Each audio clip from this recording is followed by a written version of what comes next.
Good morning guys, tamang-tama guys. Meron nga pala akong nabiling baking soda at may napanood akong malilinis daw yung ating kawaling maitim pag ginamitan natin ng baking soda. Ibig sabihin guys, yung napanood ko is nilagyan niya ng baking soda at saka nilagyan ng Joy. Yung pinagagawa ito ng Jowa Bells ko, ito na, gagawin ko na. Alala ka. Sabi niya para daw mabilis-limis. Tingnan natin guys, curious din naman ako, no? Malilinis nga ba yon sa ganung pamamaraan? So, kailangan natin ng tissue. Wait lang, kukuha tayo. At ito na nga guys, nakakuha na po ako ng tissue. O, di ba? Yun lang daw ang kailangan nating sangkap. Baking soda, tissue, at saka yung Joy or dishwashing liquid. Any dishwashing naman siguro pwede. So, tatry ko yung nandito sa amin. So, guys, gawin na natin today. Totoo nga ba na nalilinis nga ba yun? O, nandito tayo sa aking mahiwagang lababo, di ba? Yan, kita nyo naman guys. Ay, balik rin natin ang ano. Dito natin siya ilagay. Kasi medyo magulo pag dun sa kabila.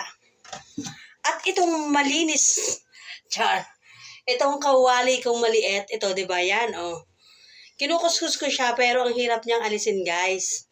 Ayan, yung parang yung mantika niya is nadikit na. Hindi naman yan ganun nung bago kong bili. So, try natin guys kung aprobatic nga ba to. So, sabi doon, lagyan daw ng baking soda. Buksan natin tong baking soda na to guys.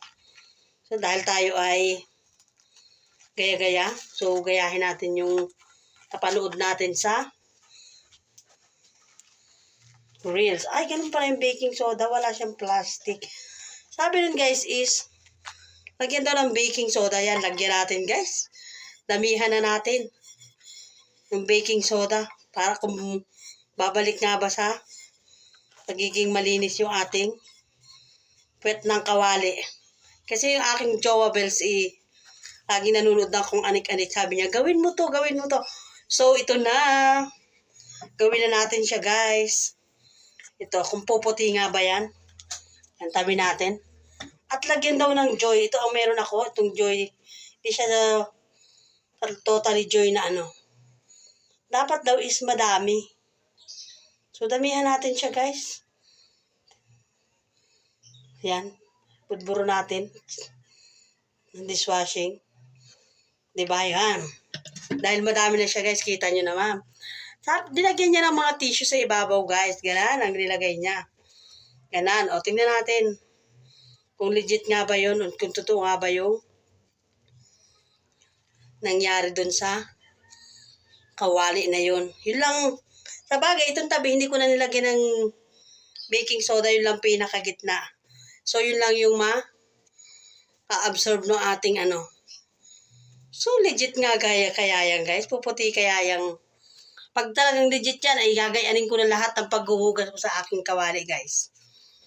Hindi na ako mag-aatubiling maglagay ng yan. Antayin natin, guys, after a few minutes later. Oh, char. Sige, guys, wait. Antayin natin. Dahil mahaba-haba na rin, guys, ang oras ng ating paghihintay. Dahil kaninang-kanina pa to, may 30 minutes na, mahigit na, guys. Tingnan na natin, guys, kung tama ba ang resulta. Magkakatotoo nga bang mabilis linisin itong uling ng aking puwet ng kawali pag nilagyan natin ng baking soda at dishwashing at tsaka tissue. Ayan, tingnan natin guys. Buksan na natin. Ayan. Ayan guys yung nangyari.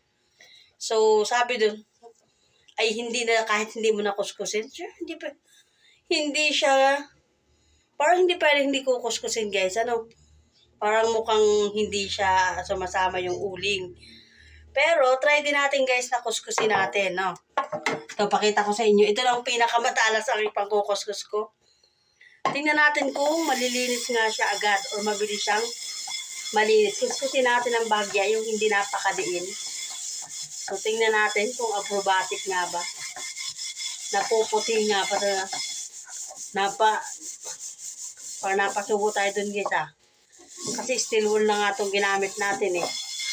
Ito dapat siya guys, puputi siya. Ito. Oh. O, tingnan nyo guys. Ay. Tingnan nyo guys, o. Yan. Kuskusin natin mabuti. Guys, parang hindi naman siya acrobatic na puputi siya agad-agad. Kagaya doon sa napanood natin. So, hindi siya legit guys. Ha? Pumuti siya. Hindi siya pumuti guys. So, ito lang pumuti. Itong pinakapuwit. Kuskusin na lang ninyo guys dahil hindi siya legit na Hindi siya legit guys. No? Sabi lang nila yon. Sige, tapos na po ang ating mini video. Thank you so much for watching and follow me for more. And share na guys kung nagustuhan nyo ang aking ginawa. Bye-bye!